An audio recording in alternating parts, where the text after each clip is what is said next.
Então, vamos começar o programa Momento Raízes com o estudo ou a conversa, ou vamos estar trabalhando o livro de Deuteronômio, né? Onde algumas características nós podemos encontrar ali, nós podemos encontrar algumas palavras que são chaves, nós podemos encontrar muitas promessas, mas Deuteronômio ele mostra grandemente a fidelidade de um Deus que é sempre presente, a possibilidade, a certeza, não a possibilidade, mas a certeza de ter uma vida abundante também. Então, o que a gente pode encontrar? Olha, eu vou ler Deuteronômio. O que eu posso encontrar? O que eu espero encontrar em Deuteronômio? Eu acredito que seja isso, principalmente. Pastor Giário, grande abraço, irmão Primogênito. Então, eu acredito que seja isso, principalmente, sabe? Nós vamos encontrar no livro de Deuteronômio a fidelidade de um Deus sempre presente e a certeza de viver uma vida abundante, né? Então, cada história que a gente vem falando até agora, cada encontro, ele vai construindo uma história. Eu quero compartilhar isso com vocês. Cada momento, cada programa, Momento Raízes, nós estamos construindo uma história que vai chegar em algum momento até os dias de hoje, na história atual da nação de Israel, principalmente, mas de tantas outras nações. Nós começamos lá bem falando sobre a Bíblia e a gente vem caminhando, e enquanto nós estamos caminhando, nós estamos construindo uma história, uma narrativa que vai nos trazer em algum momento até os dias de hoje, até a história da nação de Israel. Tá bem? Então, como eu estava falando, o livro de Deuteronômio, né, faz parte do Pentateuco, faz parte daqueles livros que foram escritos por Moisés, mas inspirados pelo Espírito Santo. O que se tem é que Moisés tinha cerca de 120 anos, mais ou menos, quando ele escreveu esse livro. E nesse tempo do Deuteronômio, os israelitas eles já estavam acampados na fronteira oriental de Canaã, na região montanhosa chamada de Moabe. Eu faço questão de trazer esses nomes, porque quando nós estivermos lendo outros livros da Bíblia, ou eu gosto de referenciar com a atualidade, porque quando nós estivermos assistindo o noticiário, nós vamos saber identificar, né? Então, quando eu digo para vocês que nesse momento que Deuteronômio está sendo escrito, Israel já estava acampado na região de Moabe. Essa região de Moabe já é fronteira com Canaã. Eles já estavam quase que entrando nessa região prometida por Deus. Hoje em dia, nossos dias, essa região de Moabe existe? Sim, existe. É onde fica parte da Jordânia, né? Para quem assiste o noticiário aí, é onde fica parte da Jordânia, e tem muitos conflitos nessa região, porque a Jordânia ela faz fronteira com a Síria, faz fronteira com o Iraque, faz fronteira com a Arábia Saudita, faz fronteira com o Mar Vermelho, faz fronteira com Israel. Então é uma região naturalmente tensa por causa dessa questão de fronteira. Então Moabe ainda existe. Vamos situar a Bíblia dentro da nossa realidade. A Bíblia não é um livro espiritual, não é um livro mágico, é um livro verdadeiro. É um livro verdadeiro. As coisas que contam, os relatos da Bíblia são todos verdades, tá bem? Então, Voltando aqui, Deuteronômio foi escrito por Moisés quando ele tinha cerca de 120 anos já. Ah, mas pastor, é possível alguém viver 120 anos? Querido, nós tivemos no Brasil, há menos de um século atrás, a média de vida no Brasil, por causa das condições sanitárias, por causa das condições de trabalho, a média de vida era 46 anos. Para quem estudou administração, para quem estudou a industrialização, vai saber que a média de vida, menos de 100 anos atrás no Brasil, era 45, 46 anos e a pessoa morria, né? E hoje nós já estamos com uma média aí de 80, 90 anos. Então, tu dizer para uma pessoa, e tem algumas pessoas que vivem 110 até mais. Então, naquela época, tu dizer que a pessoa viveu 120 anos, ela viveu até pouco. São ciclos, né? Então, são ciclos. Imagina chegar naquele tempo e dizer que uma pessoa vivia só 40 anos. Seria absurdo isso, né? Seria absurdo. Tá? Então, era muito normal. Moisés, com 120 anos, ainda com toda a sua clareza, para conseguir liderar toda uma nação. Então eles estão ali acampados. Agora eu quero lembrar para vocês que o povo que está acampado ali na região de Moabe, lembra, já não é o mesmo povo que saiu do Egito. Já é a segunda geração. Lembra, eles saem do Egito, eles levam quase 2 anos para chegar próximo a Canaã. Chegam em Cades Barneia. Quando chega em Cades Barneia, Moisés envia 12 espias para espiar a terra prometida. Eles voltam, entre eles está Josué e Caleb. Josué e Caleb eles dizem, olha, realmente, existem muitos desafios, existem muitos inimigos, mas é possível. Os outros 10 espias dizem, não, isso aqui não é para nós, não vamos morrer. Eles colocam medo no coração da nação, e a nação se acovarda e não acredita mais na promessa. Por causa disso, eles ficam mais 38 anos no deserto, até que toda a geração que saiu do Egito morresse. Então, Moisés agora, ele está falando para a geração nova, a geração que nasceu no deserto. Então, o povo que está acampado ali já é a segunda geração, são filhos daqueles que nasceram, daqueles que saíram do Egito, à exceção de Josué e Caleb. Tá bem? Então, se a gente for ver, é interessante saber isso, porque se a gente for ver, a palavra Deuteronômio quer dizer repetição da lei. Então, o povo que estava ali, ele já era a segunda geração. Não que eles não soubessem a lei, mas era importante que essa lei fosse repetida para eles. Moisés sabia que já não estaria mais com eles, porque Moisés também, houve uma situação no deserto, e Moisés também não entraria na terra prometida. Ele sabia disso, ele sabia que seus dias já estavam próximos. Então, ele começa a repetir a lei. Agora, muito mais do que simplesmente uma repetição, porque pode dizer assim, então, pastor, o Deuteronômio é só uma repetição. Na verdade, é muito mais do que isso.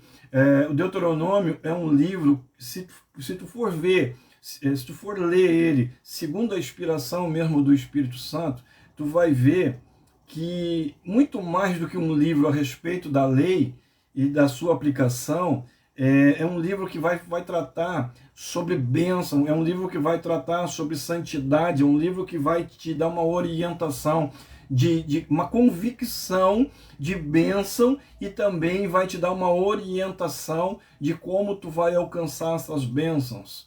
Né? Nós sabemos que o povo judaico, o povo hebreu, é um povo próspero. Mas por quê? Porque eles mantêm uma obediência. E uma das palavras também chaves, eu já falei 2 contextos chaves do livro de Deuteronômio, mas tem algumas palavras chaves do livro de Deuteronômio. Quando tu estiver lendo, procura identificar, porque quando tu identifica a palavra-chave do texto, tu consegue compreender o texto. Se tu compreende o texto, tu vai prosperar, porque todos que se mantiveram dentro do texto prosperaram.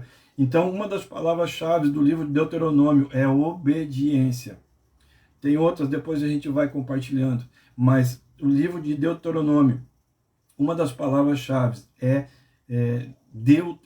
obediência. A obediência que vai fazer o povo prosperar. E Moisés trabalha muito isso no livro de Deuteronômio. Trabalha muito isso com aqueles que estavam acampados ali na região de Moabe. Então, nesse livro, Deuteronômio, estão registrados os últimos sermões, as últimas pregações de Moisés para o povo de Israel, antes que eles atravessassem o Rio Jordão, porque nós sabemos que houve dois fatos, dois momentos de travessia no povo de Israel. Primeiro, eles atravessam o mar se abriu, estão fugindo do faraó, o mar se abriu. Mas quando eles estavam próximos a entrar na região de Canaã, também eles precisaram fazer a travessia do Rio Jordão. Então, esse momento aqui que o Moisés está falando, em Deuteronômio, é exatamente esse momento. Falta pouco para eles passarem o Jordão e invadirem, então. É uma invasão, pensa num exército, né? Vamos trazer isso para a nossa realidade, para o nosso contexto. Né? Nós estamos falando aqui de uma nação que estava pronta para invadir uma região. E aqui Israel estava pronto para invadir Canaã. E isso tudo é muito importante. Os discursos de Moisés, ele vai preparando o povo não só para a invasão, mas para o que eles vão encontrar depois da invasão e também para eles saberem lidar até mesmo com a prosperidade que eles vão ter depois dessa invasão. Também, então, quando o povo se preparava para entrar na Terra Prometida, eles sabem que eles vão ter novos inimigos, eles sabem que eles vão ter novos desafios, eles sabem que eles vão ter novas tentações. Então Moisés resolve repetir toda a lei. Por isso Deuteronômio, repetição da lei. Mas assim, é tremendo o contexto da vida de Moisés aqui, a forma apaixonada que ele escreve Deuteronômio. É tremendo isso, é muito gostoso a gente poder ler, sabendo o que vai encontrar, entendendo o contexto de Moisés, né? É tremendo. O seu ofício, né? A sua liderança, ele já tinha cumprido o seu papel e agora então é o momento que ele está entregando a liderança, não de uma forma literária, né? Mas ele sabe que a liderança vai ser de Josué. Tá? Então a primeira geração já havia morrido e a nova geração não tinha visto as obras maravilhosas de Deus que foram realizadas no primeiro período durante o deserto. E não entendia muito bem, eles não tinham visto, eles tinham ouvido, né? Mas eles não conseguiam entender muito bem isso. Então, por isso que foi muito importante Moisés ter essa noção de poder parar e de poder conversar com eles e de poder trazer à memória deles todos os feitos, mas também não apenas os feitos, mas trazer para eles os princípios, para que todas aquelas bênçãos, para que todo aquele poder pudesse ter sido gerado no meio da nação. Né? Então, ali estava a nova geração, né, já quase tomando posse da promessa, e ela precisava, então, ser instruída nas leis, né, que iam regular a sua existência. Foi o que eu falei. Moisés sabia que eles iam entrar num novo momento, e eles precisavam ser, então, instruídos sobre as leis que iam regular a sua existência como um povo livre, como uma nação nova, dentro de um momento novo. Eles teriam que saber de que forma que eles iam aplicar todas essas leis, todos esses princípios dentro da nova circunstância que eles estavam prontos para viver. Né? Então, eles não sabiam muito bem o que estava aguardando eles, mas Moisés diz: olha, o que está aguardando vocês vai precisar, para que vocês possam saber e sobreviver e manter a fé e manter a bênção, vocês precisam saber aplicar esses princípios. Então, Deuteronômio ele gira mais ou menos em cima disso. Né? É um renovo inteligente do pacto. Aquela geração que tinha o pacto, ela já não existia mais. A nova geração, ela tinha meio que ouvido falar do pacto.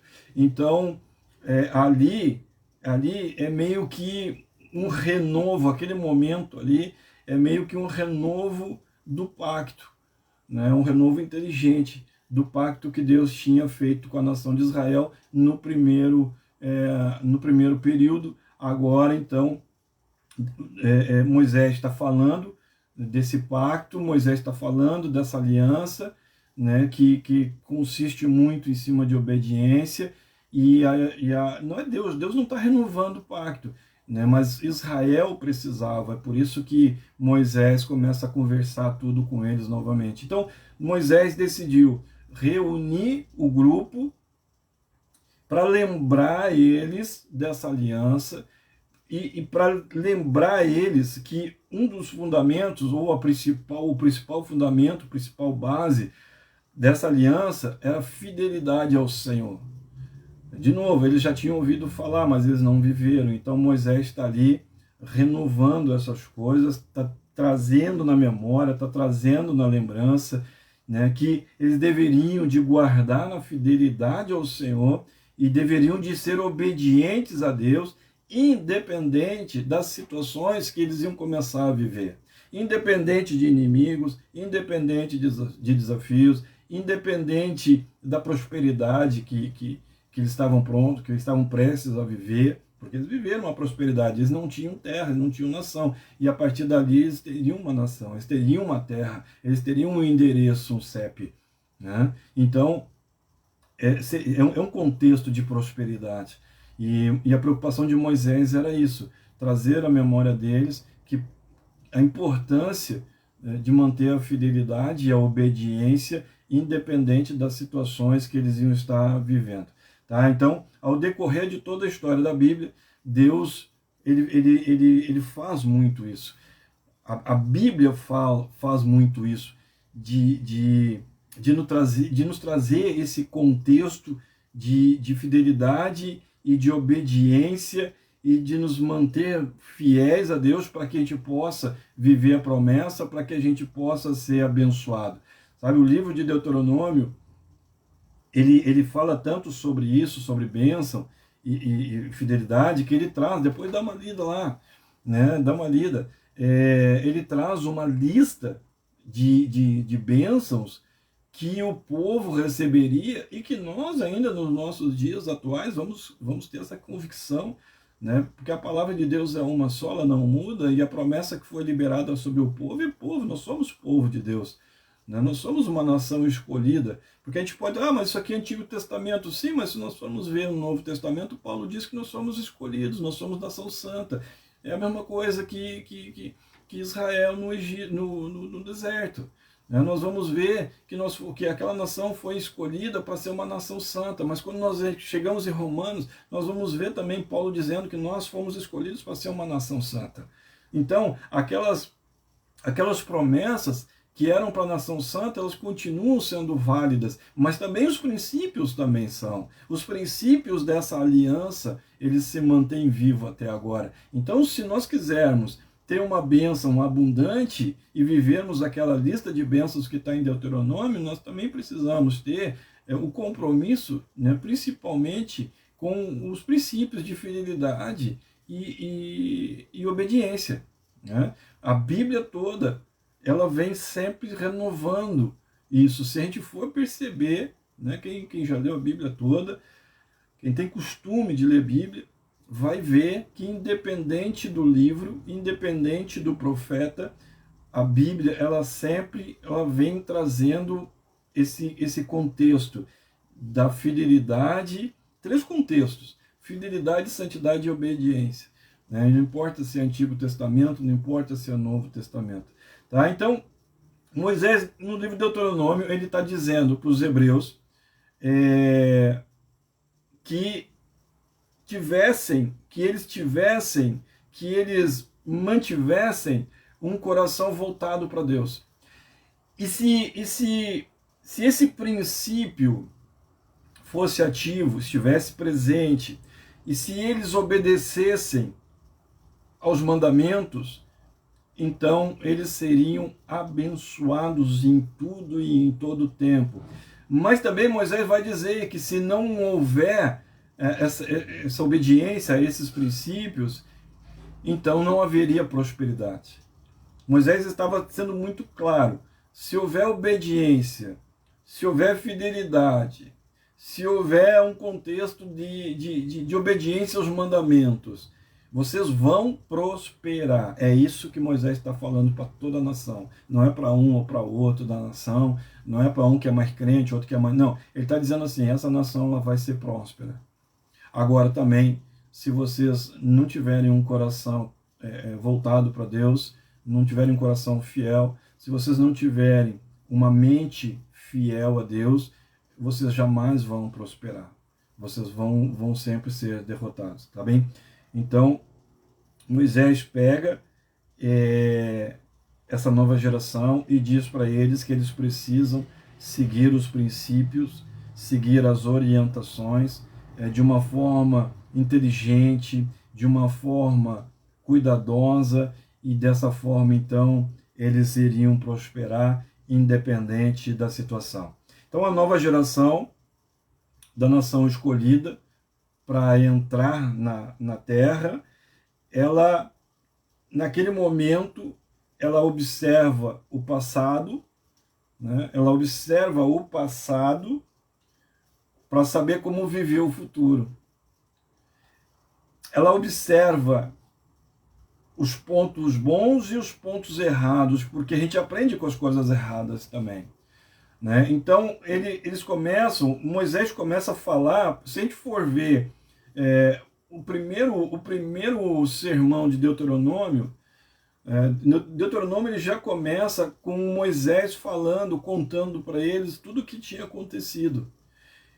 Então, Deuteronômio ele se passa dentro de um contexto assim, uma nova geração olhando para trás, para conhecer mais de Deus, para conhecer mais do agir de Deus, para que a gente possa compreender isso que eu estou tentando dizer. É como se fosse uma retrospectiva. Deuteronômio é quase que isso, né? Pelo menos a primeira parte, né, de Deuteronômio é quase que uma retrospectiva, onde Moisés vai dizer: olhem para trás, olhem para o que Deus já fez, né? É isso, o princípio de Deuteronômio é isso, né? É lembrar o povo hebreu do que Deus já tinha trabalhado na vida dos seus antepassados e de tudo que ele já tinha operado, sabe? E todo livro ele vai sendo assim, todo livro de Deuteronômio vai sendo assim, ele vai enfatizando a obediência à palavra de Deus, sempre, sempre, sempre. No momento que ele está falando, olhem para o que Deus já fez, olhem para o que Deus já fez, ele sempre vai estar enfatizando a fidelidade à palavra de Deus, a obediência à palavra de Deus, né? Ele vai dizer, olha, quando o povo de Israel obedecia às leis de Deus, ele era abençoado. Quando ele deixava de obedecer, ele não conseguia usufruir dessas bênçãos de Deus. Então Moisés ele vai dando um destaque especial a essa questão da fidelidade e da obediência. E depois, quando chega em Deuteronômio 7, ele é fantástico quando ele começa a falar ali sobre a santidade também. Mas nos primeiros momentos aqui, os primeiros sermãos, ele vai falar muito sobre isso. E é bem como uma retrospectiva mesmo. Se nós formos ver o capítulo 8 do livro de Deuteronômio, ele vai trazer um outro... Eu tô pegando pontos principais, assim, que é para quando tu pegar o livro de Deuteronômio, tu saber o que encontrar nele, tá? Não tem como a gente, em pouco tempo, assim, a gente conseguir fazer um resumo, assim, de todo ele. Estou pegando os pontos principais, tá? Então, no capítulo 8 de Deuteronômio, tem ali um outro sermão, né? Nós vimos que os primeiros sermãos é meio que retrospectiva. Vamos pular para o sermão 8, né? Onde também ele vai ressaltar de novo a obediência à palavra de Deus, né? Como a forma de... Ali ele é mais claro, ele é mais sucinto, né? Como a forma de nós vivermos coisas maiores. Ele diz que nós precisamos aprender a palavra de Deus. Deuteronômio é a prova de que Deus ele não tem variação na vida daquele que aprende a palavra de Deus e cumpre ela. Deus ele não tem variação. O poder de Deus ele não tem variação. E Deuteronômio é prova disso, porque mesmo com todos os problemas que teve desde a saída do Egito, quando o povo, antes de sair do Egito, já existia, desde a entrada, né, na época de Abraão, já existia uma promessa de uma terra prometida. E muitas coisas aconteceram. Períodos de obediência, períodos de desobediência, de infidelidade, mas, contudo, chegamos no momento agora aqui que estamos na fronteira, Nós já chegamos a Moabe e a terra prometida está ali. Então, Deuteronômio, ele vem trazer essa confirmação da não variação de Deus, né, da promessa de Deus. No momento que tu cumpre a tua parte, a promessa ela vai se cumprir, não importa quanto tempo já se passou. Não importa, porque não tem variação em Deus. Deuteronômio mostra isso. Deuteronômio mostra, olha, lá nos nossos pais, lá em Abraão, já existia uma promessa, e agora eu estou escrevendo Deuteronômio porque agora a promessa está se cumprindo. Então, Deuteronômio 8 também vai mostrar muito sobre isso, sabe? É no tempo de Deuteronômio que aquelas promessas do passado, quando aquela promessa ela encontra um princípio, ela se cumpre. Por isso que a gente costuma dizer lá na igreja, cumpra o princípio e a promessa se cumprirá. Quando a promessa ela encontra um princípio, ela se cumpre e ela se torna verdadeira e poderosa na nossa vida. Mas se a promessa ela não encontra um princípio, ela fica vagando, ela existe, porque Deus não tem variação, mas ela não se realiza, ela fica esperando o princípio. Foi o que aconteceu com a primeira geração que saiu do Egito e acaba morrendo no deserto sem viver a promessa. Não que a promessa tenha deixado de existir, ou Deus não tenha... Não tem variação em Deus. Aquilo que ele prometeu para ti, ele vai cumprir, esquece. Não tem, eu estou afirmando, não estou falando de uma possibilidade. Aquilo que Deus prometeu para os teus pais, aquilo vai se cumprir. Talvez não se cumpriu na vida deles por algum motivo, mas na tua vida vai se cumprir, porque a palavra de Deus não tem variação nenhuma. Entendeu? Então, a gente vai pulando assim para tentar entender. Tomara que eu não esteja até atrapalhando mais, mas enfim. O que a gente pode esperar encontrar no livro de Deuteronômio? É isso. Entre outras coisas que a gente vai seguir falando aqui, mas a gente vai encontrar fundamentos de fé, fundamentos de bênção, de prosperidade, que é a obediência, a fidelidade à palavra, que é a santidade. Nós vamos encontrar palavras-chave para prosperar, nós vamos encontrar essas questões sobre princípio e propósito, nós vamos encontrar alguns propósitos principais que foram escritos, né? Um deles foi o primeiro, talvez o principal, se é que tem um principal, mas qual é o propósito de Moisés escrever Deuteronômio? Eu acho que, em primeiro lugar, é ensinar a lei para a nova geração, por isso Deuteronômio chama repetição da lei, mas como a gente já vem conversando aqui, eu acho que vai muito mais, vai além de uma repetição, mas em princípio seria isso. Moisés, tanto é que Moisés começa o livro de Deuteronômio fazendo justamente uma retrospectiva, conversando com o povo a respeito de tudo que eles já tinham vivido. É muito gostoso toda essa questão de Deuteronômio.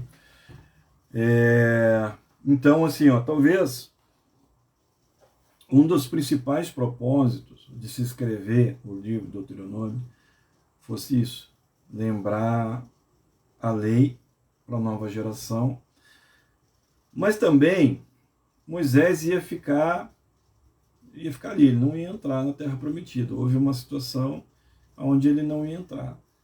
Mas Josué e Caleb, sim, eles entrariam. Então Moisés também, durante todo o livro de Deuteronômio, parte do livro de Deuteronômio, Moisés vai falar, vai chamar atenção, vai lembrar a Josué e vai lembrar a Caleb tudo que eles deveriam de fazer para conquistar a terra prometida. Então esse também é um dos propósitos que nós vamos encontrar aqui no livro de Deuteronômio. Um outro propósito é avivar a mente de todos a respeito da santidade.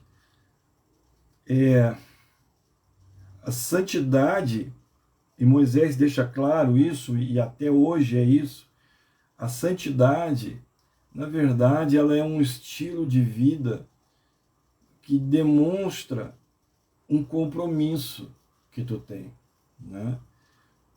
E eu quero também, não tem muito a ver com isso aqui, mas daqui a pouco tu vai ser obediente por fidelidade, tu vai ter uma santidade por fidelidade, mas eu acho que Deus quer mais da gente. Eu acho que Deus ele quer que a gente possa ir além da fidelidade. E realmente Deus ele quer a nossa lealdade. Pastor, qual é a diferença fidelidade e lealdade? Eu vou te dizer. A fidelidade, vou te dar um exemplo, quando tu casa, tu promete fidelidade, né? Ou seja, tu casou e tu tem ali um compromisso agora de ser fiel. A lealdade, ela vai além disso. A lealdade é quando tu diz assim, eu vou ser fiel a ti, não porque eu tenho um compromisso contigo, mas eu vou ser fiel a ti porque eu sou leal, porque eu tenho caráter. Eu vou ser leal porque eu quero, porque tu é importante para mim. Não é porque alguém está me dizendo. Fidelidade é isso, é quando tu faz aquilo que alguém está dizendo que tu tem que fazer. Tu é honesto naquilo. Mas lealdade é quando tu não espera que ninguém te diga nada. Não importa se alguém te diz ou não. Tu é leal assim mesmo.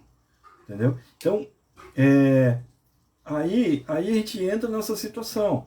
Que a santidade, ela é um estilo de vida de quem é leal. A vida com Deus fala de fidelidade, fala de obediência, que vai além. Deus ele requer a lealdade. Porque nem sempre tu vai ter um pastor te olhando. Nem sempre as pessoas vão estar te olhando. As pessoas não têm como saber o que está dentro da tua cabeça, dentro do teu coração. E aí nesse momento, ninguém vai saber se tu está sendo fiel ou não. Mas se tu é uma pessoa leal, tu vai ter esse temor. Né? Então a diferença de fidelidade e lealdade é isso. Fidelidade eu faço quando eu sou fiel por causa da bênção. Eu sou fiel por causa da prosperidade. Eu sou fiel por causa da promessa.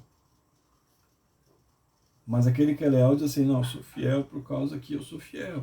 Porque o meu caráter é esse, o meu caráter mudou. O meu caráter é o caráter de Cristo agora. Né? Então é tremendo quando a gente pensa isso.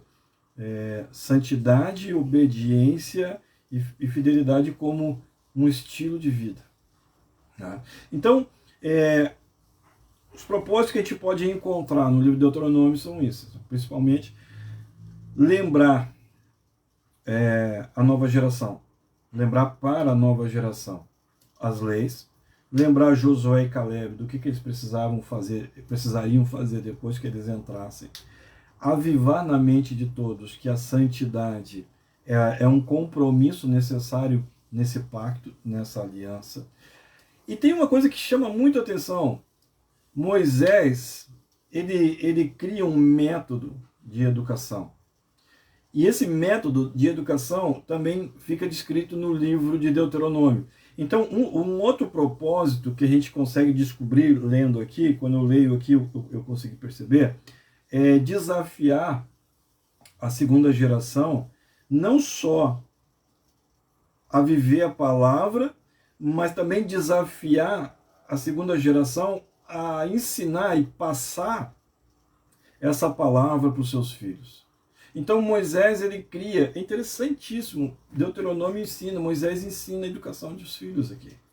Então, Moisés ele cria um modelo de ensino estabelecido em 4 bases.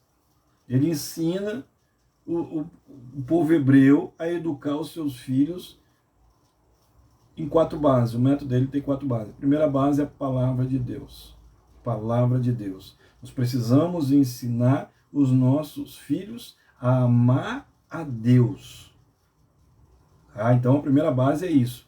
Palavra de Deus. Eu preciso ensinar os meus filhos a amar a Deus, a amar a palavra de Deus. Não foi Moisés que escreveu, mas lá em Provérbios 22:6 tem uma palavra que a gente repete todo o tempo. Ensina a criança no caminho que ela deve de andar, e até quando for velho, não se desviará dele.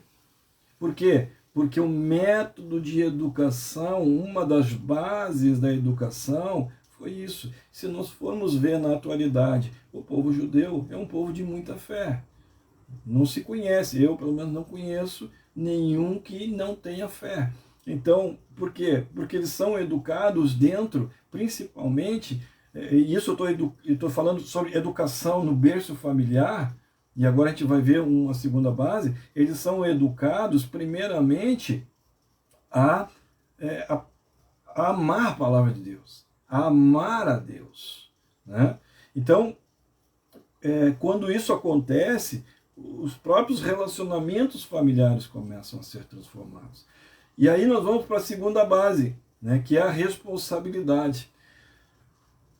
Essa base de Moisés, que é a responsabilidade, primeiro a palavra de Deus, segundo é a responsabilidade. E aí nós chegamos também numa situação bastante atual nossa. Cada vez mais os pais acham que os outros é que têm obrigação com a educação dos seus filhos.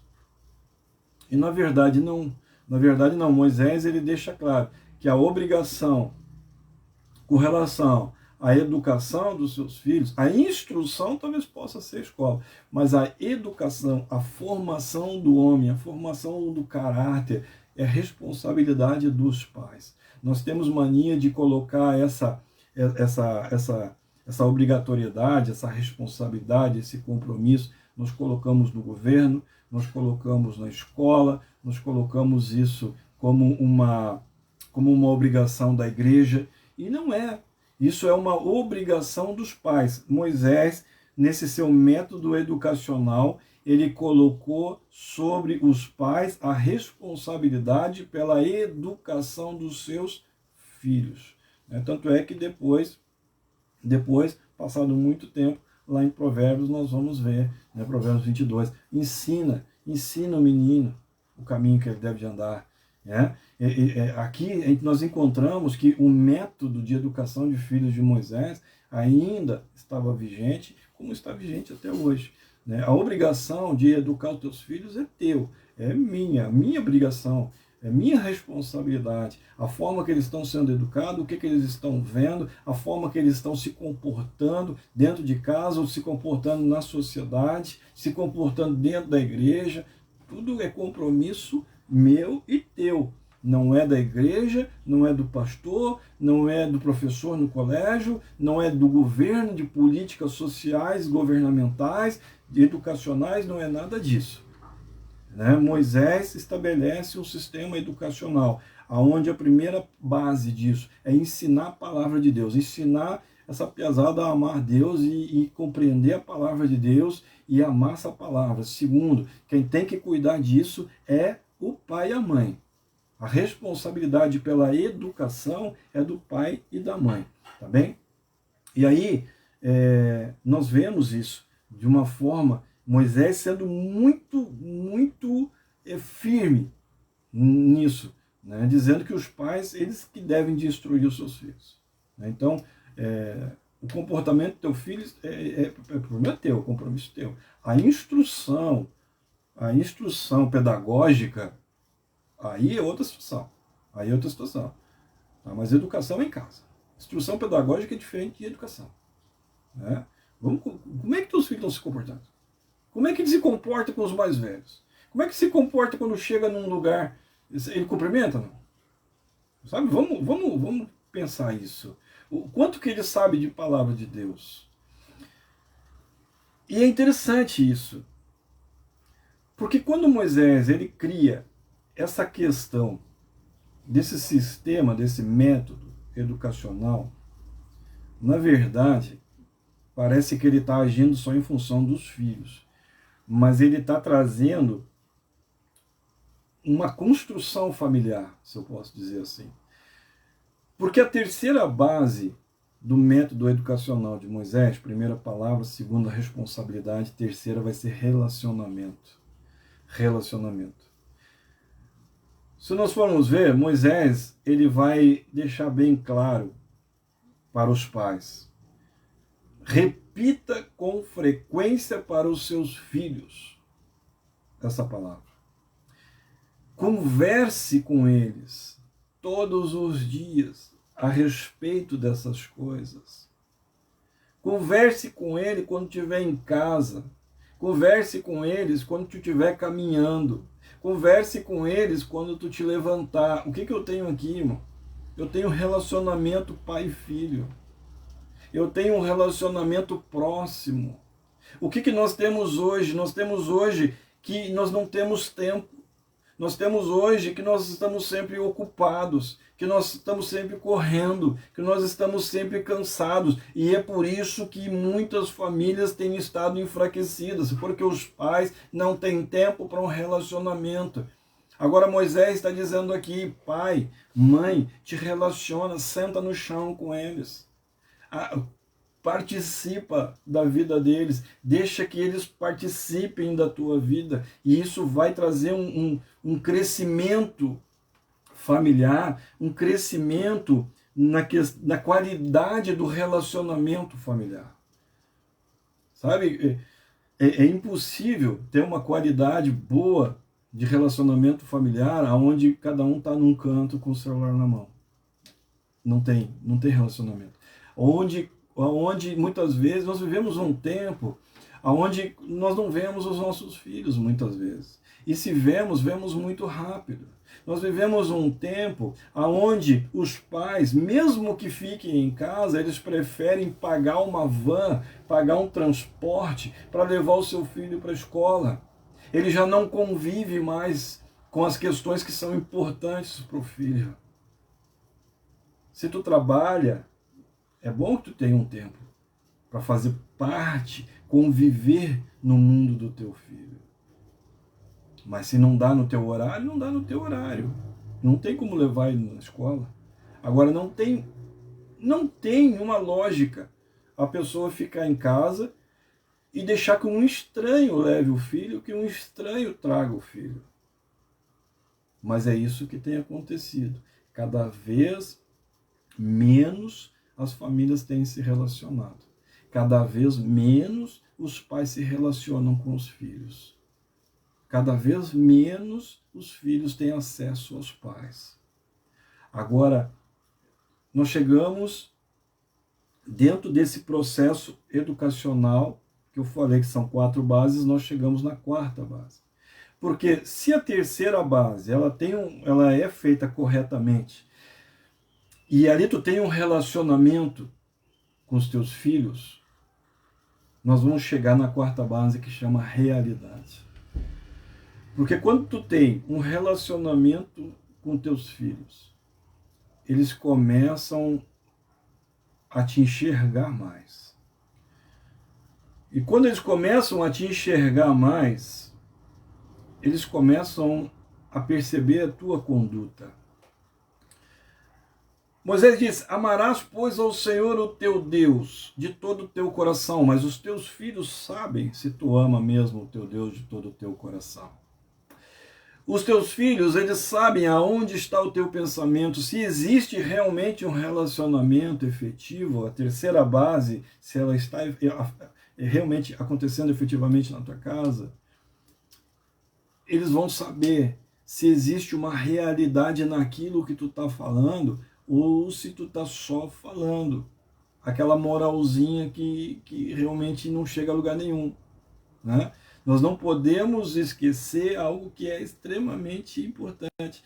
Os filhos, eles aprendem muito mais com aquilo que eles estão vendo do que com aquilo que eles estão ouvindo. E talvez tu não esteja sendo contestado. Talvez eles não estejam te contestando. Talvez por preguiça, por descaso, por medo ou por respeito, mas não quer dizer que eles não estejam te observando e que eles não estejam colocando em xeque tudo aquilo que tu está dizendo. Jesus ele vai dizer no livro de Mateus capítulo 6, verso 21, onde estiver o teu coração está o teu tesouro. E os teus filhos sabem onde está o teu tesouro. Os teus filhos eles sabem de uma maneira muito clara e muito prática se aquilo que tu tens falado, tu tens vivido ou não. Eles sabem onde está o teu coração. Então não adianta tu falar de família se tu não honra a família, se tu não tem tempo para a família. Não adianta tu falar de caráter se tu não demonstra caráter. Não adianta tu falar de fidelidade se dentro de casa tu não mostra fidelidade. Não adianta tu falar de temor a Deus se dentro da tua casa, na frente dos teus filhos, tu abre a boca e tu fala de todo mundo. Até mesmo da igreja. Não adianta. Os teus filhos, os meus filhos, eles aprendem muito mais com aquilo que eles estão vendo. Esteja claro isso na tua mente. Os nossos filhos, eles aprendem muito mais nos observando o nosso modo de vida, do que ouvindo nossos conselhos. Os nossos conselhos muitas vezes não encontram lugar no coração deles, na mente deles, porque eles já têm um conceito ao nosso respeito, tá bem? Então, um dos propósitos de Deuteronômio foi deixar claro também essas 4 bases, né? Garanto que vocês não sabiam, mas nós vamos encontrar aqui, se tu começar a ler, tu vai encontrar um método educacional de Moisés, que está fundamentado em 4 bases que são utilizadas até hoje, e todos que usam, e todas as famílias que usam, são famílias que são prósperas, são famílias que são muito unidas, né? Primeiro, amor e respeito à palavra de Deus, conhecer a palavra de Deus. Ninguém ama aquilo que não conhece. Segundo, responsabilidade. Querida, a responsabilidade é tua, não é da escolinha. Não é da escolinha, não é do diretor, mas a responsabilidade é tua, né? Terceiro, nós vamos ter também a questão do relacionamento. Quando ele diz aqui, conversa com eles, repita com eles, sentado em casa, caminhando na rua. Ou seja, caminhando na rua te envolve com os teus filhos. É isso, é envolvimento familiar. Ele está falando aqui, Moisés está falando aqui de uma família que tem momentos juntos. É isso. E depois nós vamos ter a 4ª base, que chama realidade. Seja verdadeiro, irmão. Seja verdadeiro. O que os teus filhos... Não adianta ficar dando conselhozinho, irmão. Né? Se a tua vida é reta, tu dá conselho, sim, tem que dar, lógico que nem dá. Agora, primeiro te conserta, porque eles estão te observando. Ah, mas eu falo, e parece que não adianta. Pois é, vamos ver isso aí, né? Vamos ver isso aí, tá bem? Então, o modelo educacional de Moisés, que ele deixa claro para a próxima geração, é isso. Tá? São essas 4 bases aí: palavra de Deus, responsabilidade, relacionamento e realidade. Também no capítulo 14, Moisés vai ensinar a respeito do dízimo. Pastor, tem tudo isso em Deuteronômio? Tem, Deuteronômio é maravilhoso. Ele prepara o povo para prosperar. Ele prepara o povo para uma vida nova. Ele prepara o povo para uma vida abundante. Deuteronômio prepara o povo para viver promessa e propósito. Por isso que está tudo aqui. E se tu quer viver promessa e propósito, entra para dentro do livro de Deuteronômio. Entra. E eu te garanto, não tem limite para as coisas que tu vai viver. Mas, pastor, ele fala também sobre dízimo. Mas por que ele fala sobre dízimo? Está lá, dá uma olhada lá. Capítulo 14, verso 22. Moisés vai ensinar a respeito do dízimo. Eles recebem ali, o mandamento de devolver o dízimo. Os irmãos sabem, quem congrega com a gente sabe, que eu até deveria de pregar dízimo, não prego. No momento do batismo eu ensino a respeito, mas a partir dali eu deveria, talvez eu esteja errado, porque a Bíblia tem que ser pregada de capa a capa, mas como estão sempre dizendo que pastor quer dinheiro dos outros, é até constrangedor pregar dízimo. Então eu não prego, né? Não prego. Quer dizimar, dizima, cara, é fidelidade tua, já te ensinei, fidelidade tua, né? Através do dízimo que Deus consegue, é uma das formas que Deus consegue medir o teu grau de comprometimento, né? Agora também, o que eu quero dizer? Eu quero dizer o seguinte: tudo que Deus coloca na Bíblia, tudo que está na Bíblia, pode ser exagero meu, pode não concordar, paciência. Tudo que Deus coloca, tudo que está na Bíblia, são coisas básicas que eu tenho que fazer. Coisas mínimas que eu tenho que fazer. Pastor, o dízimo é de quanto? É 10%. É mínimo, filho. É mínimo. Né? Isso é o mínimo que tu tem que fazer. Aí eu tenho que devolver, não é dar não. Não é dar não. Eu tenho que devolver 10%. Filho, isso é um mínimo. Tem gente que passa a vida inteira só fazendo o mínimo. Se eu conseguir superar os maiores desafios que eu já superei até hoje, e não foram poucos, quem caminha com a gente sabe, não foram poucos, irmão. Se nós conseguimos superar, é porque eu pegava, na igreja que eu estava, eu pegava um envelope com dízimo e colocava na mão do pastor. Devolvia o meu dízimo. Na outra mão, eu dava outro envelope quase com o mesmo valor. E ele me perguntava, para que isso aqui? Eu não sei, isso aí é para uso da igreja, para uso teu, conforme tu quiser. Eu dizimava quase que 2 vezes. Pastor, eu tenho que fazer isso, querido. Eu estou dando testemunho para ti, eu não estou dizendo que tu tem que fazer ou deixar de fazer. Eu estou te ensinando que tudo que está na Bíblia é mínimo. É mínimo que tu tem que jejuar, é mínimo que tu tem que orar, é mínimo que tu tem que dizimar, isso é mínimo. Agora, se tu vai passar a vida inteira sendo conhecido alguém que sempre fez o mínimo, bom, aí um problema é teu. Aí a situação é tua. Né? Então, Moisés, ele vai ensinar para aquele povo, ele vai dizer assim, vocês vão entrar agora numa nova realidade, irmão. Vocês vão entrar aqui, e para que vocês possam prosperar, irmão, vocês vão ter que ter a obediência também, na questão dos dízimos. Então ele vai ensinar a respeito disso, ele vai ensinar a respeito sobre devolver.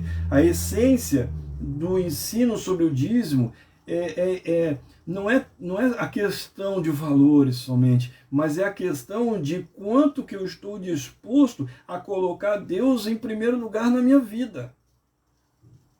Eu acho que a essência do dízimo talvez seja isso. O quanto eu estou comprometido e disposto a colocar Deus em primeiro lugar na minha vida. Em primeiro lugar, se tu for ver aqui em Deuteronômio, ele está falando assim, ei, vocês vão de antemão dizimar. Antemão quer dizer primícia, irmão, não é sobrícia. Ah, eu não vou dizimar porque não sobrou. Irmão, não é sobrícia, é antemão, é primícia. Primeiro tu separa. Aliás, o salário, conta que o salário é 100%. 100% não é teu. 100% não é meu. Não é meu. 100% não é meu, é ele que está me dando. E de 100% que ele está me dando, ele está me pedindo no mínimo 10. Ele está dizendo assim, olha, esse dinheiro é meu, mas me dá 10 só e fica com 90 para ti. Fica com 90. Esse é o mínimo. Sabe? Então, as pessoas, mas não sobrou, querido. Não é sobrícia. É primícia. É de antemão. Moisés vai ensinar aqui que é de antemão. Sabe? A Bíblia, ela passa o tempo todo falando 2 coisas. Eu já falei uma aqui, falando sobre obediência. A Bíblia toda. A obediência que faz o quê? Segunda coisa, colocar Deus sempre em primeiro lugar. Sempre em primeiro lugar. Agora, eu não vou te cobrar, eu não vou entrar nessa. Tem pastor que entra.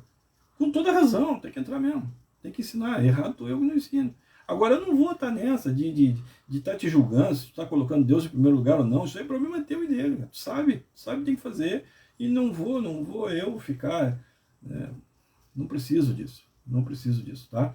Então, é lógico que não é, muitas vezes não é fácil colocar Deus em primeiro lugar, e é por isso, por Deus saber que é difícil, é que ele muitas vezes usa essa questão do dízimo para medir o nosso grau de comprometimento e obediência. Se fosse fácil, era fácil. E eu não estou nem dizendo a questão de finanças mesmo. É que tem gente, daqui a pouco tu tem uma boa condição financeira, tu não dizima porque tu fica pensando só nos valores. Tem gente que não dizima porque acha, não sobrou. E tem gente que não dizima porque fica agarrado ao valor. Então, das duas formas, Deus quer saber qual é a posição que eu ocupo na tua vida. Que grau de comprometimento que eu tenho, que tu tem comigo. Então é interessante, talvez você não soubesse, mas Deuteronômio, ele fala também sobre dízimos. E para quem diz aí, tem muita gente que diz aí, fala, porque o dízimo é coisa do Antigo Testamento, isso aqui é. Em outro momento nós vamos falar e vamos ver que isso não é, isso é conversa. Aliás, só fala mal do dízimo quem não é dizimista, não sei por que fala mal. Se tu não está dizimando mesmo, o que te importa? Vai cuidar do meu dinheiro? Não te importa com o meu. Enfim, então, outra coisa que nós encontramos no Deuteronômio é isso. Nós encontramos ali ele anunciando a nova geração, anunciando a lei, nós vemos ali ele ensinando ali um processo educacional, nós vemos ali ele falando sobre essa questão do dízimo.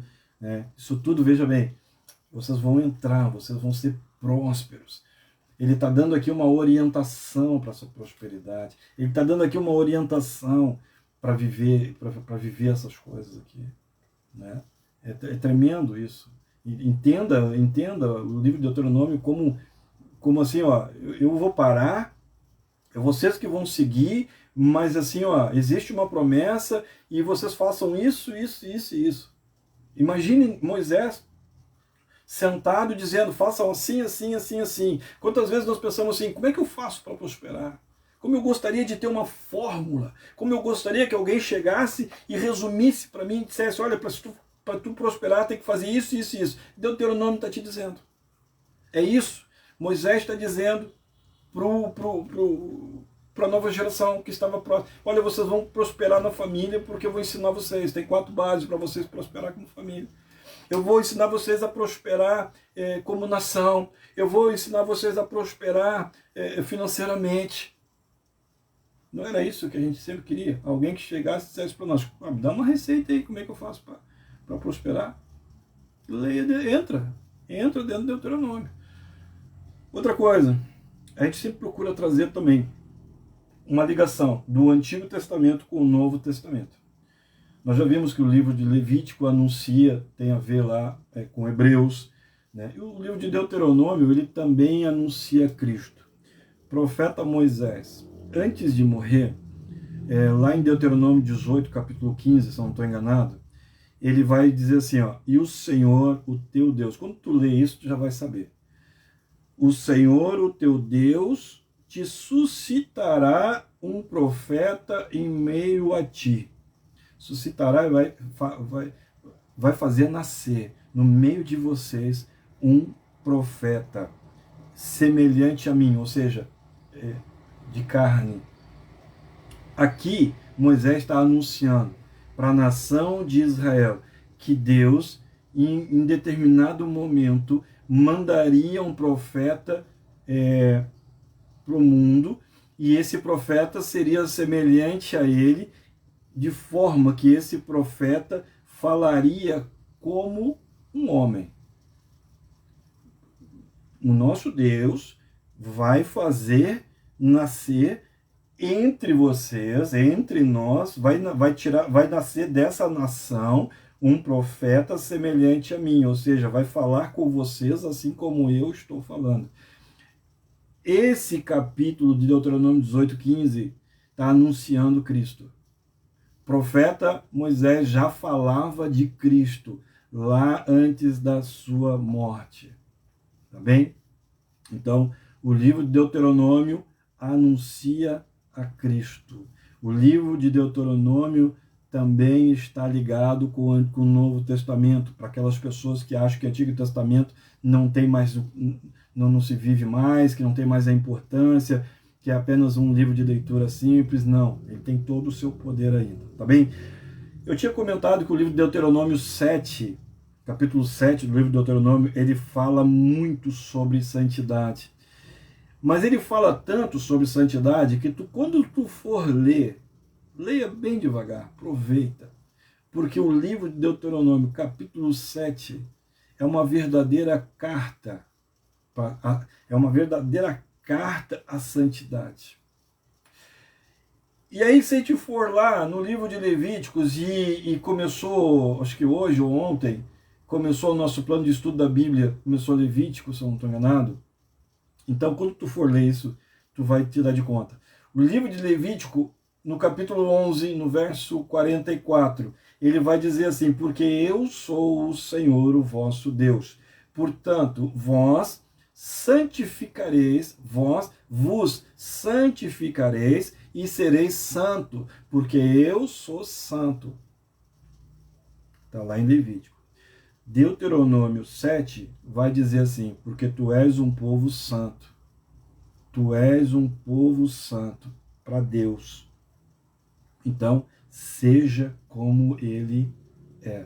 O livro de Levítico concordando com Deuteronômio 7 trazendo na memória o Levítico 11, trazendo a importância da necessidade dessa santidade como uma forma de vida, né? Eu sou o Senhor de vocês, e vocês precisam se santificar, vocês precisam ser santos, porque eu sou santo. E aí Moisés vai dizer: olha, tu é um povo santo para Deus. Tu foi escolhido para Deus como um povo santo. Então, seja como ele é, seja o santo. Então, quando tu lê Deuteronômio 11:44, Levítico 11:44, tu já vai saber do que se trata. E quando tu lê Deuteronômio 7:8, tu vai entender 7:8, no 7:6, começa no capítulo 6, se não me engano. Capítulo 7, verso 6, é que tu vai encontrar isso. E aí tu já vai conseguir entender a necessidade. Aí tu começa a ver que Deuteronômio 7 é quase que uma carta realmente falando sobre santidade. Moisés ele bate muito nessa questão da santidade. Deus te escolheu como um povo especial para si mesmo, acima de todos os outros povos. Ele está te dizendo, quando ele fala acima de todos os outros povos, ele está dizendo que tu é um tesouro extraordinário, tu é um tesouro precioso entre todos os outros, entre um monte de caco de vidro, tu é uma pedra preciosa. Então, entenda isso e santifique. Israel estava pronto para entrar numa terra nova, num momento, num contexto novo, numa condição nova, mas eles precisavam entender que mesmo dentro desse contexto novo, a santidade não poderia ser deixado para trás em nenhum momento. É uma condição nova, é uma condição financeira nova, é uma condição social nova, é tudo novo, mas uma coisa que não pode ser nova é a tua conduta tem que ser a mesma, a conduta de lealdade, conduta de santidade. É isso que ele está falando, sabe? E é bem isso que estava acontecendo com Israel, e é bem isso que acontece muitas vezes nas nossas vidas, sabe? Israel estava pronto de entrar numa terra nova, num momento de vida novo, numa condição de vida diferente, uma condição financeira e social diferente, começar a viver coisas novas. E aí Moisés se preocupa e ele traz muito forte essa questão da santidade, porque Israel ia começar a conviver com outras culturas, Israel ia começar a conviver com outras pessoas, com uma outra sociedade, e esse convívio, ele é perturbador e ele é perigoso até os dias de hoje. É perigoso, prosperar muitas vezes é perigoso, mudar o nível de vida muitas vezes é perigoso, porque muitas vezes ainda somos imaturos, e Moisés ali, ele traz a repetição de todas essas coisas, porque ele entende que ele estava falando, ele estava na frente de pessoas ainda imaturas na fé, que se não tivesse a sua fé fortalecida, se não tivessem princípios fortalecidos, eles iam se corromper, porque a realidade corrompe. Aquilo que parece, no primeiro momento, ser uma bênção de prosperidade, de mudança de vida, e aquilo ali pode ser, se a tua fé ela não estiver muito bem alicerçada, é aquilo ali que vai te corromper. Então, Moisés traz essa carta à santidade, né? Porque ele estava falando com pessoas que eram novas na fé, com pessoas que tinham uma fragilidade. E para evitar a contaminação, e para evitar a corrupção, era necessário, então, que essa nação, que esse povo tivesse um posicionamento muito claro na sua fé. Porque se eu não tenho um posicionamento muito claro na minha fé, eu vou me corromper. A minha prosperidade vai me corromper. A minha mudança de vida vai me corromper. As pessoas com quem eu começo a tratar nesse novo momento, essa convivência, isso tudo vai me corromper. Então, Moisés, ali ele estava avisando, não só para eles, mas avisando para nós, avisando para a nossa geração, sobre o risco de conviver num mundo sem termos uma fé posicionada, sem termos um coração realmente firmado em Cristo. Né? Não existe santidade se o teu coração não estiver firmado em Cristo. Né? É importante, como Deuteronômio é atual na nossa vida, Deus ele vai prosperar muitas pessoas ainda, e já tem feito isso. Já tem feito, tem sido bênção os testemunhos que a gente tem ouvido. Né? Mas a gente sempre trabalha essa questão da fidelidade e de fortalecimento da fé, porque se tu não tiver muita clareza de quem tu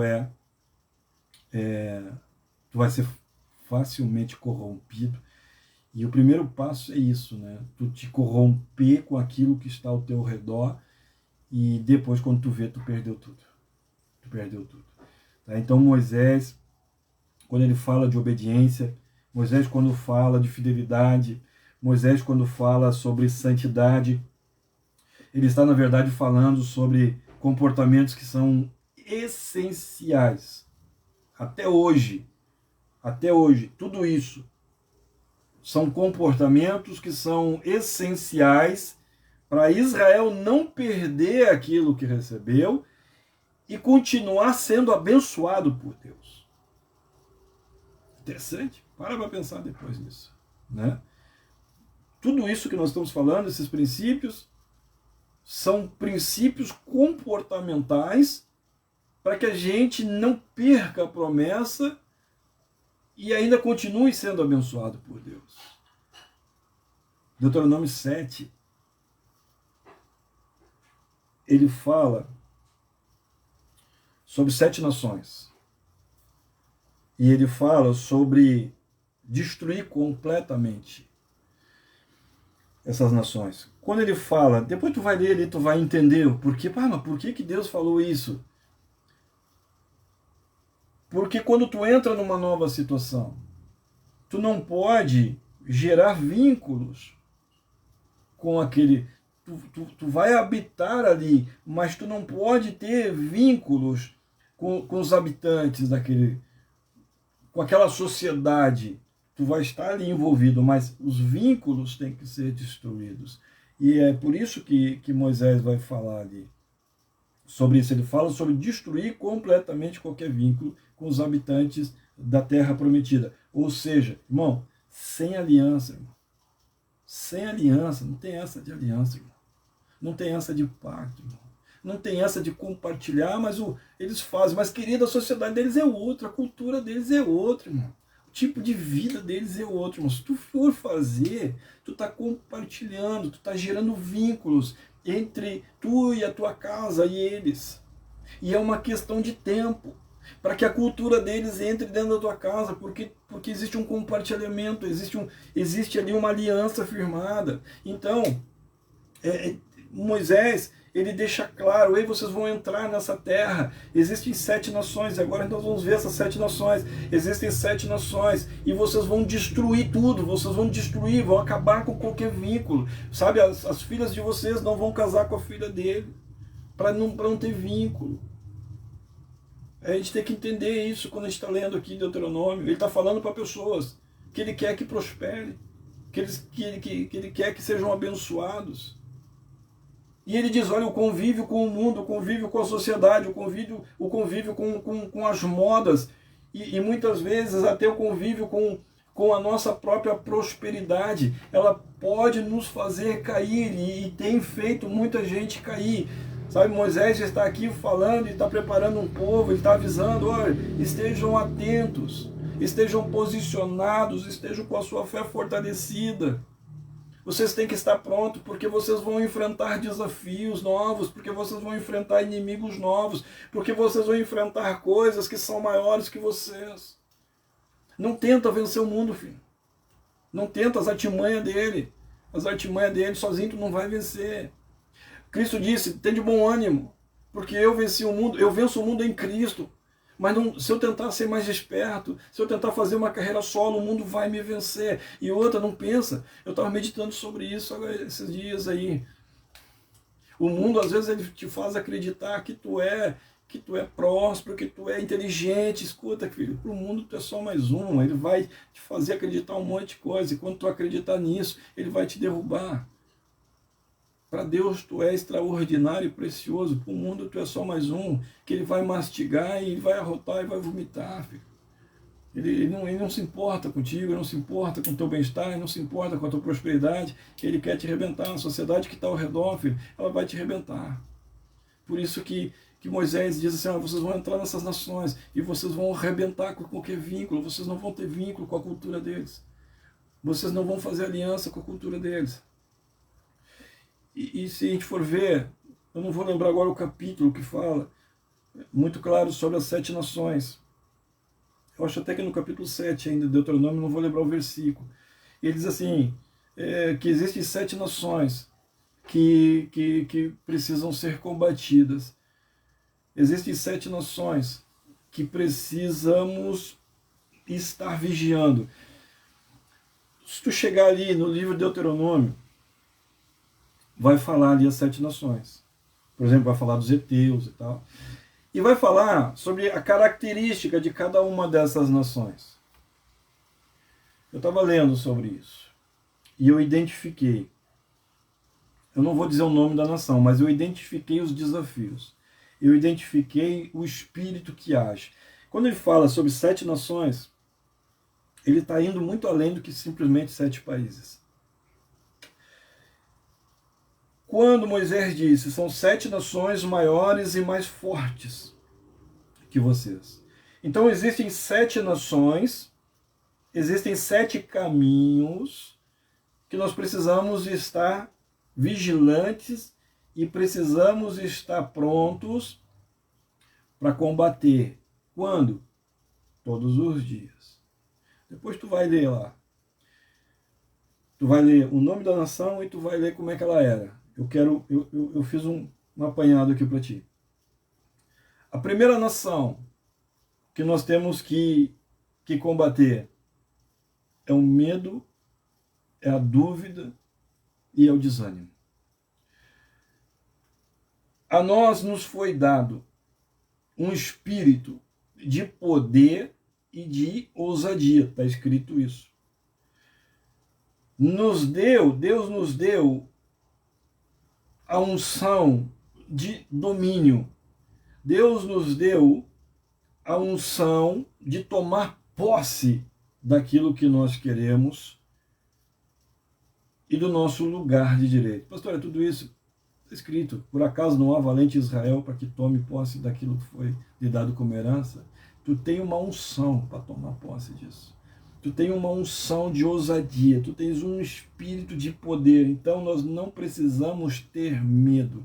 E eu acho que a principal coisa que nós não podemos ter medo é de mostrar quem nós somos, é de nos posicionarmos na fé e declararmos a nossa fé. Isso daí não podemos abrir mão, isso não é negociável. Mas quando nós temos esse espírito de resistência agindo em nós, a primeira coisa que nós começamos a não querer mostrar é quem nós somos, é a fé que nós praticamos. Nós começamos a não querer mostrar, nos sentir acanhado nas questões da fé. Essa nação, ela faz isso. E quando tu te mostra acanhado no dia da luta, tu vai ser derrotado. Então essa é a primeira nação que nós temos que enfrentar e nos posicionarmos, né? Essa nação que se chama medo, dúvida e desânimo, né? E muitas vezes até a preguiça. Segunda nação chama vaidade e chama ambição. Essa nação, ela se refere aos espíritos da terra e aos espíritos da sujeira. Eles tentam nos atrair para tudo que tem a ver com a vida terrena. Né? Por isso que as pessoas, muitas vezes, elas estão dentro da igreja, mas elas são pessoas vaidosas. Elas são pessoas que muitas vezes são soberbas. Elas, sabe, porque esses espíritos da sujeira, esses espíritos das terras, eles tentam nos fazer pensar somente nas coisas materiais, ou principalmente nas coisas. Mas eu penso também na espiritual. Sim, mas o teu coração e a tua mente, ela geralmente está muito mais ocupada, ela está presa nas coisas humanas. Né? Então a segunda nação que tu vai identificar ali tem a ver com vaidade e ambição. Sentimentos carnais é a terceira nação que nós precisamos enfrentar todos os dias. E aí é interessante dizer, nós recebemos uma unção, nós recebemos um espírito de ousadia, um espírito de poder, para que a gente possa se levantar contra a opressão do diabo. Todos os dias. Nós temos esse poder para nos levantar contra a opressão do diabo, contra todas as limitações humanas, sobre tudo que vem contra nós. Nós temos esse poder. Mas eu não sei que... A palavra diz, olha, não existe pecado, não existe pecado que não seja humano, não existe provação que não seja humana, e se é humano, tu tens poder para combater.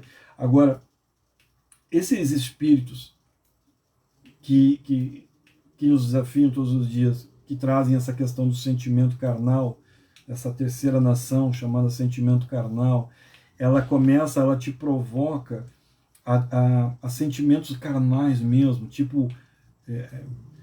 olho por olho, sabe, dente por dente, ele te traz sentimentos de amargura contra pessoas, sentimentos amargos contra as pessoas, esse tipo de comportamento começa também a te prender, começa a te limitar, e esses sentimentos carnais, eles limitam o crescimento da pessoa. Então, se eu não consigo vencer essa nação, eu não consigo viver a promessa, eu não consigo crescer como realmente estava definido para mim vencer, sabe?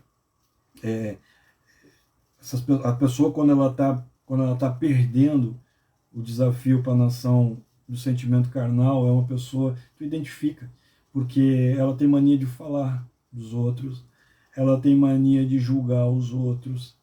As palavras dela dificilmente são palavras de bênção, geralmente são palavras de julgamento, são palavras de amargura. Né? Isso aí é uma pessoa que ela está sendo derrotada pela nação, pela terceira nação, que é chamada sentimento carnal. Quarta nação que nós precisamos combater todos os dias é a desistência. A palavra diz, resistir ao inimigo e ele fugirá de vós. Existe um regramento para a nossa vida, um comportamento, né? E esse comportamento é de resistência.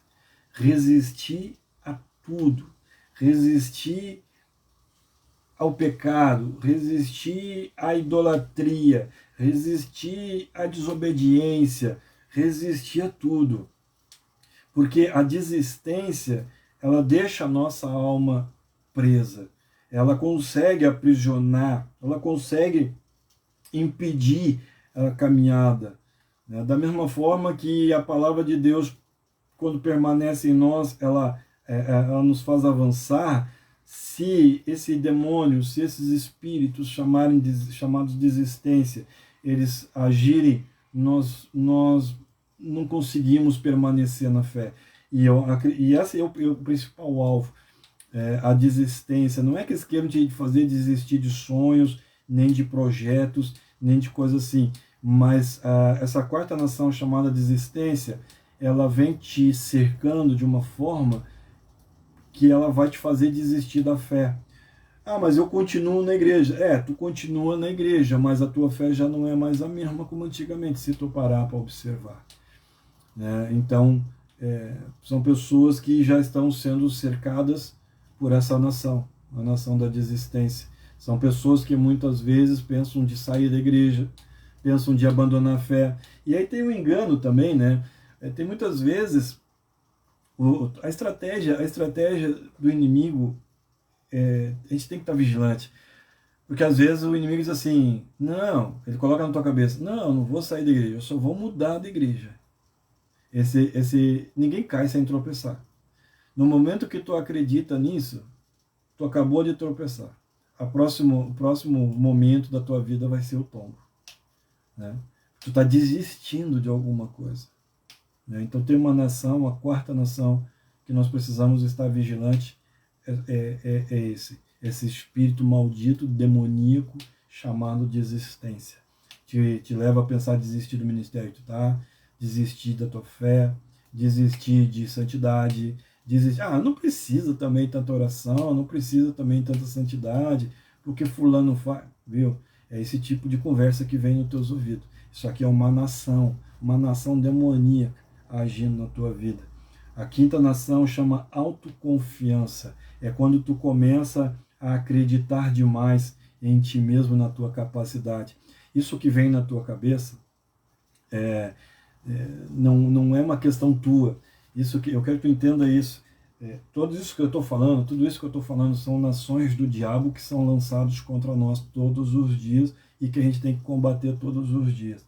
A autoconfiança é uma nação do inferno, são espíritos, são demônios que eles começam a agir na tua mente e eles vão te trazendo uma segurança, eles vão te fazendo tu sentir uma confiança, agora está dando certo, agora não sei o que lá, não, eu estou bem, sabe, tu vai te sentindo autoconfiante, eles começam, olha que coisa incrível isso, a estratégia deles, quando tu começa a te sentir autoconfiante ou confiante demais em algumas coisas, a tua vigilância começa a diminuir. E aí que ele te pega. Ele te cerca, ele coloca na tua cabeça, ele coloca nos teus sentimentos. Um sentimento de confiança, um sentimento de capacidade, um sentimento de poder, e aí tu diminui a vigilância. Tu ora menos, tu obedece menos, santifica menos, vai menos na igreja. E aí tu vai ser derrotado, porque a tua vigilância acabou. Né? Nós tivemos vigilantes, o inimigo não entra no quartel. Mas se o guarda da hora dormir e não tiver vigilância, ele entra e destrói tudo. Ele destrói todos que estão dentro do quartel. Destrói família, destrói finança, destrói tudo. Destrói futuro conjugal. É isso. Então a autoconfiança, essa nação demoníaca também, nós precisamos, elas nos desafiam todos os dias e nós precisamos vencer isso todos os dias. A outra nação chama orgulho. E aí é tremendo quando Jeremias capítulo 9 vai dizer que não se glorie o sábio. Não se glorie o sábio na sua sabedoria. Tiago vai dizer que Deus ele rejeita os soberbos. Né? Então, Israel ele precisou lidar também todos os dias com a questão do orgulho. Né? Aquilo que eu estou conseguindo, aquilo que eu estou começando a viver, aquilo vai nos trazendo, quem sabe, um sentimento de altivez, um sentimento de capacidade, um sentimento de orgulho, aquilo se torna uma soberba e isso são sentimentos geneticamente de Adão e Eva. Né? Adão estava tão seguro que ele achou que ele não precisava vigiar, Eva também. Né? Estavam muito orgulhosos de quem eles eram, estavam muito orgulhosos de onde que eles estavam morando, estavam muito orgulhosos de tudo que eles tinham disponíveis ali. E aquela soberba de Saul também, quando ele senta no trono, ele se torna rei de Israel, né? Ele se torna soberbo a ponto que Deus tira a mão. Ele tinha o trono, mas não tinha mais a mão de Deus. Então Deus ele rejeita realmente essa questão do orgulho e da soberba. Né? Então Israel ele teve que literalmente remover essas nações para conseguir desfrutar de todas as riquezas e de todas as promessas. E nós nós temos que todos os dias batalhar em cima disso, né, de conseguir vencer essas nações todas aí, né, a questão do orgulho, a questão de autoconfiança. Escuta, de novo vou dizer, tudo isso parece que está vindo no teu coração, parece que é um pensamento teu, parece que é uma atitude tua. São nações do inferno que são lançadas diariamente contra mim, contra ti, contra todo o povo de Deus. E se eles conseguirem derrubar um, para eles está bom. Eles não precisam nem derrubar a nação toda, sabe? E aí cabe a gente pensar assim, quem é esse um? Amanhã, né, quarta-feira, qual é esse um que vai cair? Será que não vou ser eu? A gente tem que estar vigilante com relação a isso. Né? Nós também precisamos remover esses aspectos da nossa vida diária, da nossa vida cotidiana. Né? Essas nações, elas fazem parte da nossa vida. Por isso que Gálatas 5 vai falar sobre o caráter de Cristo que nós precisamos viver, né? Substituir essas nações. Essas nações fazem parte da nossa vida. Fazem parte. Por isso que Moisés diz, olha, essas nações elas estão aí, elas estão presentes, e vocês vão ter que removê-las, se vocês quiserem prosperar. Eu quero dizer para ti, se tu quiser prosperar financeiramente, tu vai ter que remover essas coisas da tua vida. Se tu quiser prosperar enquanto família, tu vai ter que remover essas coisas da tua vida. Se tu quiser prosperar enquanto ministério, tu vai ter que remover essas coisas da tua vida. 7 nações que vão te desafiar todos os dias. 7 nações que vão tentar te derrubar todos os dias. E que todos os dias tu vai ter que tirar elas do teu caminho, porque fazem parte da tua vida. Fazem parte da nossa natureza. Tá bem? Então, assim, ó, voltando aqui, um resumão assim, do livro de Deuteronômio 7.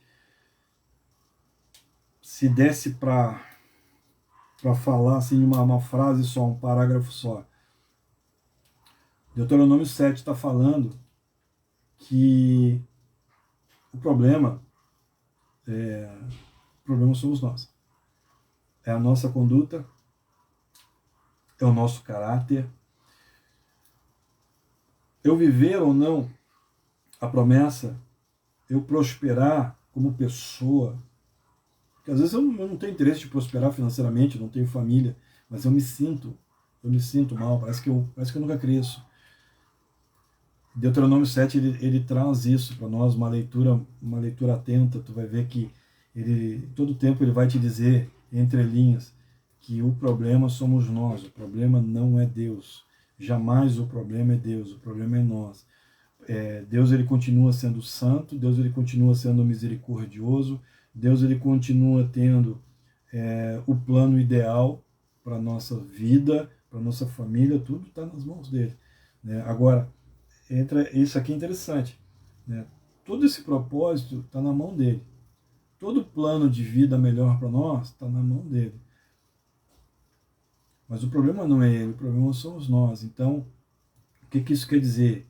Que Deus ele tem todo o governo. Agora, cabe a nós deixar ele governar ou não.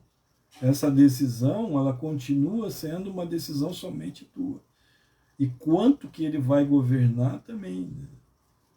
Quanto? Porque a palavra diz que Deus opera segundo o poder dele que está em nós. Então Deuteronômio 7 fala muito sobre isso, ele traz muito sobre isso, sabe? O, o estudo de Deuteronômio nos ensina que o problema está em nós, não em Deus. Aquilo que nós ainda não estamos vivendo é um problema que está em nós, não está em Deus. Deus sempre está pronto para te abençoar. Deus ele está sempre pronto para te prosperar. Agora é o teu posicionamento diante dele que vai permitir essa prosperidade, essa bênção, esse operar, ou vai impedir, vai limitar. A verdade é essa. Ele nos criou e ele sabe que nós podemos ter uma vida abundante, ele tem essa promessa para a nossa vida, mas ele só vai te abençoar se tu cumprir os princípios. Ele só vai te abençoar se tu for santo como ele é santo. Tu foi escolhido para ser uma nação santa. Tu foi escolhido para ser uma nação santa e próspera. Não dá para tu tentar pular a nação próspera. Não dá. É nação obediente, fiel, santa e próspera. Eu não consigo fazer esse atalho aqui. Não vai dar. Não vai dar. Se tu está tentando, então é por isso. Para a gente poder encerrar aqui, ainda teria mais coisas assim para a gente poder conversar, mas passou bastante já o tempo. Só para a gente encerrar, eu falei que Deuteronômio tem palavras que são chaves, né? São chaves, assim. E para que a gente possa entender também. E eu acho que uma das grandes palavras, além da obediência, da fidelidade, da santidade, é a grande palavra que eu quero deixar para vocês aqui. Moisés deixou para o povo, eu quero deixar para vocês aqui. A grande palavra é o lembra-te. Moisés fica todo o tempo falando lembra-te, lembra-te. Né? Lembra-te de tudo que Deus fez. Irmão, eu quero dizer para ti agora. Lembra-te de tudo que Deus fez. Lembra-te de tudo que Deus está fazendo. E lembra-te de tudo que Ele prometeu fazer. Amém? E seja fiel, irmão. Seja fiel, seja obediente, irmão. Cumpra os princípios e não tem limite porque Deus vai fazer na tua vida. Não tem limite porque Deus vai fazer na tua vida. Isso é verdade, irmão. Outra verdade, não passa a Bíblia inteira, não passa a tua vida inteira fazendo só o que é o mínimo que tu tem que fazer. Tu vai passar a vida inteira e tu, no final da tua vida tu vai ser conhecido como aquele que passou a vida toda fazendo só o mínimo. Faça sempre mais, irmão. Seja aquele que jejua mais, seja aquele que ora mais, seja aquele que vai mais na igreja, seja aquele que vai mais no monte, seja aquele que oferta mais, seja aquele que dizima mais, seja aquele que é mais, irmão. Não seja conhecido, não passe a tua vida sendo conhecido como aquele que faz o mínimo. Tá bem? Já passamos muito tempo, teria mais o que falar aqui um pouco. Mas o tema é maravilhoso. Depois, agora quando tu for ler Deuteronômio, tu vai ler ele com esse perfil, com esse entendimento. E eu tenho certeza que esse livro vai se abrir para ti. O último livro de Moisés. O último livro de Moisés. Lembra? Eu disse, Deuteronômio significa repetição da lei. Mas eu, pessoalmente, eu acho que ele é muito mais do que isso. E eu acho que eu consegui passar um pouco isso para vocês também. Tá bom? Deus abençoe, desculpa a demora, desculpa o tempo aí, mas é tremendo. Semana que vem nós vamos tratar sobre a descendência de Eva, Adão e Eva, alguma coisa assim, tá bom? Nosso encontro, nosso próximo encontro, de número 10. Uma boa semana, feriado chegando aí também depois da manhã. Deus abençoe, um bom descanso para todos, em nome de Jesus. Amém? Deus abençoe.